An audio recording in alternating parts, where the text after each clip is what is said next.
Capítulo 4. Os llamo para que seáis mis apóstoles de luz, para que difundáis el amor y la misericordia en el mundo. Mis hijos, vuestra vida es solo un parpadeo, comparada con la vida eterna. Mensaje de Nuestra Señora del 2 de agosto del 2014. Esa chica rubia de Sarajevo es la que debe haber empezado esto. En esos primeros días fui el objeto principal de las sospechas del régimen y oía estas declaraciones a menudo. Algunos incluso me acusaban de traer drogas de la ciudad, cuando en realidad todo lo que yo sabía sobre drogas tenía que ver con las medicinas que se usaban para las enfermedades. Las acusaciones me herían, pero entendía por qué los escépticos me señalaban a mí. En un pueblo todo el mundo se conoce, yo era la extranjera. Incluso hablaba de manera diferente. La gente de Yugoslavia compartía un lenguaje común, pero el dialecto de raíces serbias con el que yo crecí en Sarajevo era muy diferente al vocabulario croata de Medjugorje. Sin embargo, en conjunto, la gente del pueblo nos apoyaba y nos defendía. No pienso que podía ser de otro modo, porque asumo que todos, sencillamente, sabían que habíamos visto a Nuestra Señora. A mí me extrañó que la gente que estuvo cerca de nosotros durante la aparición no viera lo mismo que nosotros.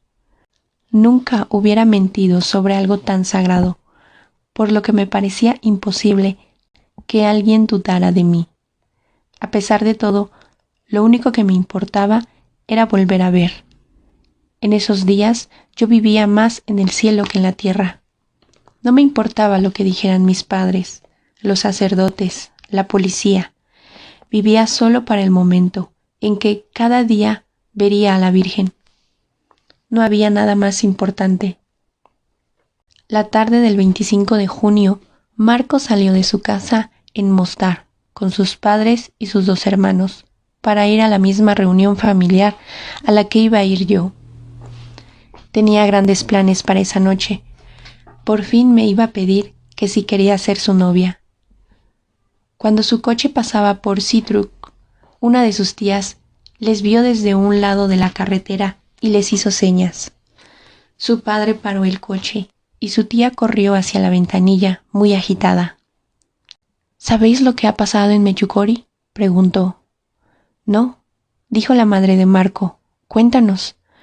Pues que 6 niños dicen que han visto a la Virgen. Marco se inclinó hacia adelante. ¿Qué niños? Su tía los enumeró, y cuando dijo mi nombre, Marco sintió un dolor repentino en su estómago. Ya está, pensó, se acabó. Sabiendo que yo nunca mentiría, creyó inmediatamente en lo que había sucedido. Pero tuvo miedo de mi experiencia. De alguna manera me hubiera cambiado radicalmente. Estaba seguro de que sus sueños de su futuro conmigo habían pasado a ser repentinamente imposibles. Yo también estaba demasiado abrumada por la experiencia de la tarde anterior como para participar en la reunión familiar, por lo que Marco se quedó dudando. Mi tío Simón, mi tía Slava y mis primos habían pasado el suficiente tiempo conmigo en esos años para saber que estaba diciendo la verdad. Nunca me habían visto tan llena de emoción, de temor o rezando tanto. Mis primos y mi tía me hicieron muchas preguntas sobre Nuestra Señora y escucharon atentamente mientras yo la describía. Mi tío Simón me apoyaba totalmente, pero intentaba no molestarme, sabiendo que necesitaba más privacidad para poder procesar todo lo que me estaba sucediendo. La abuela Gela también me creía. Se había dado cuenta, entre otras cosas, de lo mucho que rezaba. Tu rostro, de alguna manera, parece distinto, me dijo un día. ¿De verdad, abuela? Entornó los ojos y se inclinó hacia adelante, como si algo lo iluminara. La fe era todo para mi abuela. Muchos años antes había sido puesta a prueba de un modo inimaginable.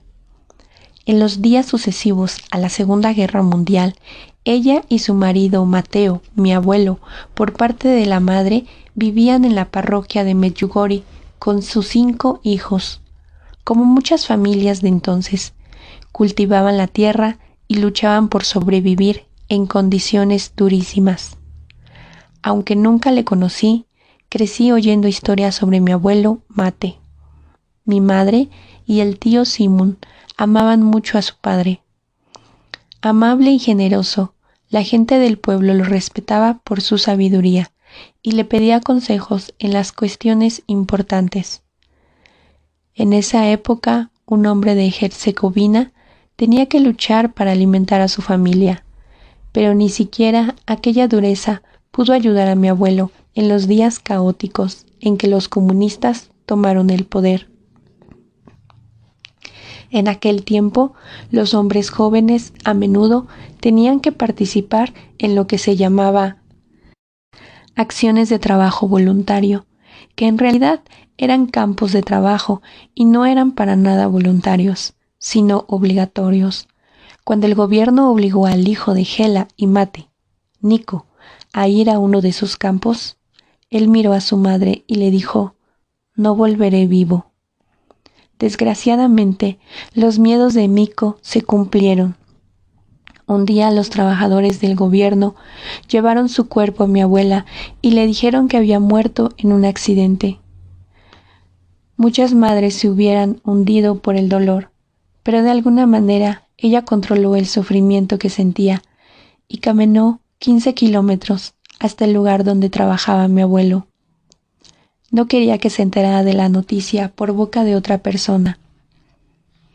Al poco tiempo de perder a Nico, el tío que nunca conocí, el gobierno acusó falsamente a mi abuelo de ser un enemigo del Estado. Sin ningún tipo de aviso o explicación, los comunistas llegaron una noche y se lo llevaron. Este tipo de horror era muy normal en esa época. El gobierno tenía espías en todos los pueblos.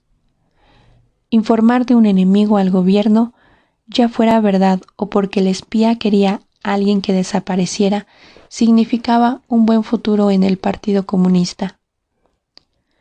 Muchos inocentes fueron asesinados y enterrados en fosas comunes. A medida que pasaban los meses y Mate no volvía, fue dolorosamente evidente para Hela que él también estaba muerto. Mi madre tenía solo 9 años cuando su padre desapareció. Temerosa de provocar a los comunistas tras haber vivido en primera persona su brutalidad, casi nunca hablaba de él. Cuando se trasladó a vivir a Sarajevo, los oficiales del Partido Comunista se aseguraron de que ella supiera que la vigilaban. Le dijeron que sabía quién era su padre y que tendría serios problemas si hablaba de él, de su fe o de otros temas inapropiados en su lugar de trabajo. Para mí, mi abuela era una heroína.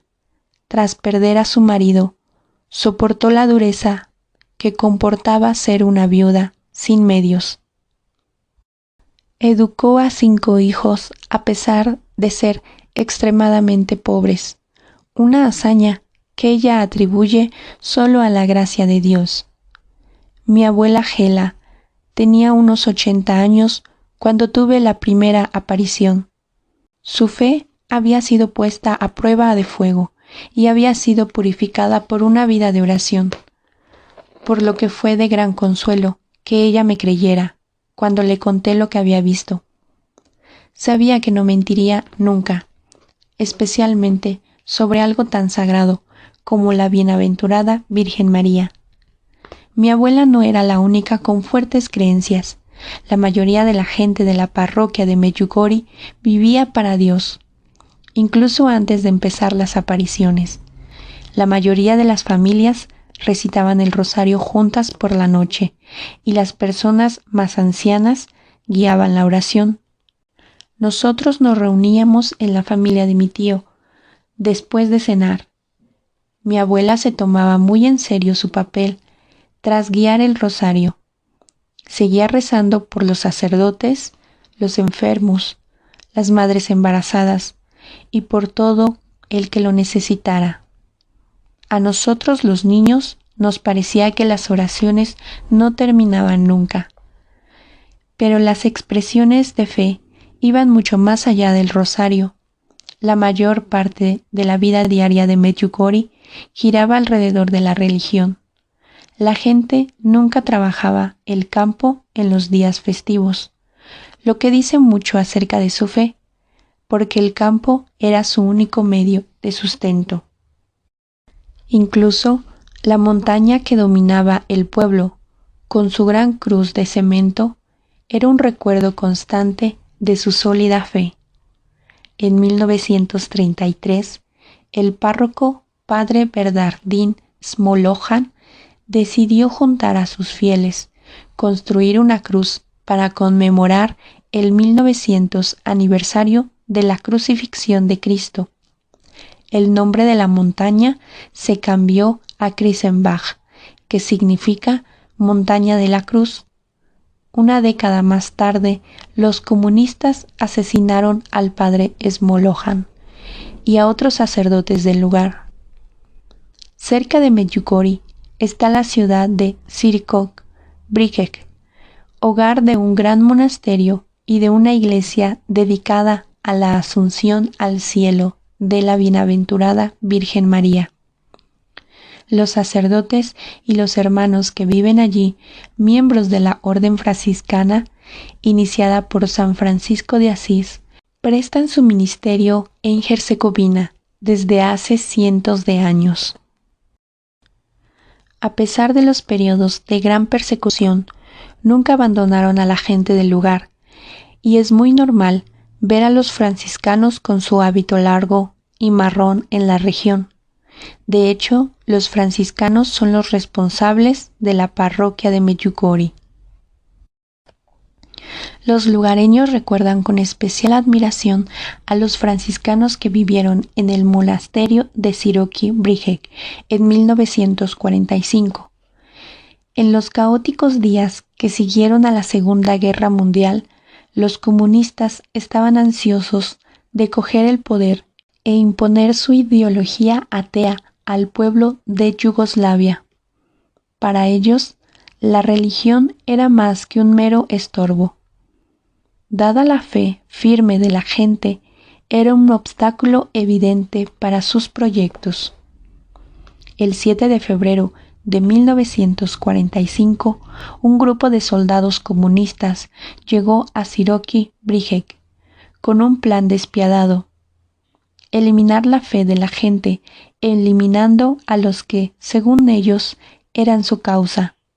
Para que el comunismo floreciera, tenían que silenciar a los sacerdotes. Como dijo una vez Stanley, la muerte es la solución a todos los problemas.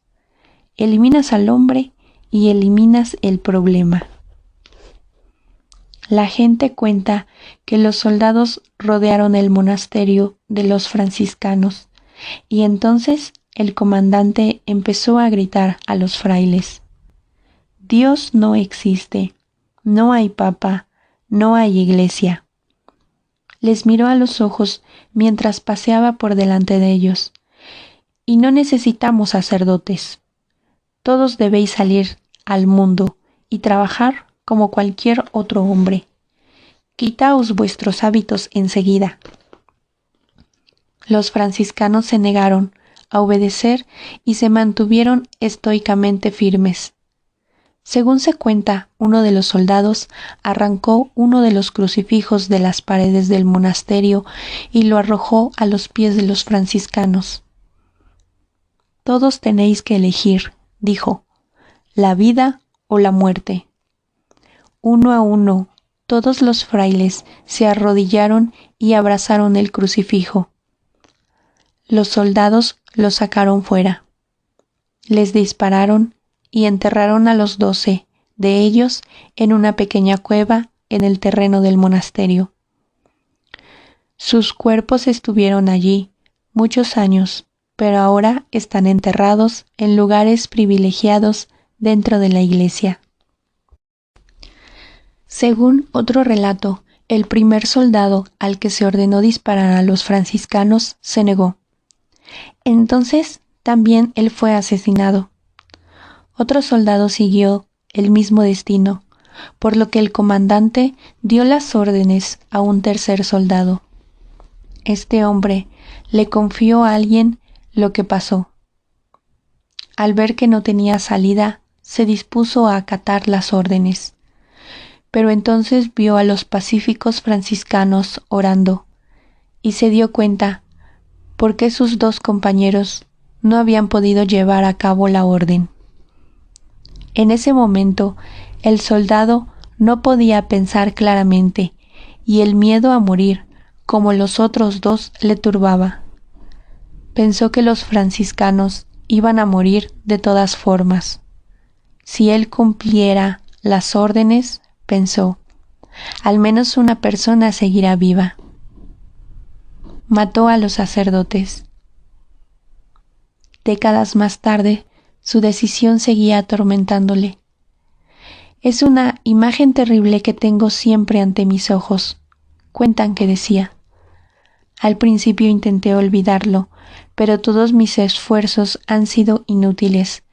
Desde entonces no puedo dormir. Cada noche es un infierno del que no puedo salir. En total, los comunistas asesinaron a 34 sacerdotes franciscanos en Siroki Briket y más de 500 sacerdotes fueron asesinados en las repúblicas yugoslavas de Croacia y Herzegovina en ese mismo periodo. Sus muertes, sin embargo, no fueron en vano. La masacre de Siroki Briket tuvo el efecto opuesto al que buscaban los comunistas. Fortaleció la fe de la gente del lugar y confirmó sus sospechas de que el nuevo régimen era una amenaza real para todos los que ellos consideraban ser verdad. Yo crecí en este inestable ambiente. Si mueres por Dios, vivirás para siempre, me dijo una vez mi madre, pero si le dices a Dios que no, morirás para siempre. En aquel periodo, esta afirmación me confundió y turbó, pero cuando crecí, entendí lo que había intentado decirme, que no debía permitir que algo fuera más importante que la fe y que nada en esta vida es más importante que ganar la vida futura con Dios. Hizo que me preguntara si tuviera que enfrentarme a lo imaginable, ¿defendería mis creencias? Nunca imaginé que tuviera que responder a esta pregunta, pero cuando las apariciones empezaron, me convertí en el objetivo del mismo gobierno que había matado a mi tío, a mi abuelo y a los 34 franciscanos de Siroki Briket. En la fotografía, nosotros 6, los videntes, en los primeros días de izquierda a derecha. Iván, María, Ivanka, yo, Jacob y Vika.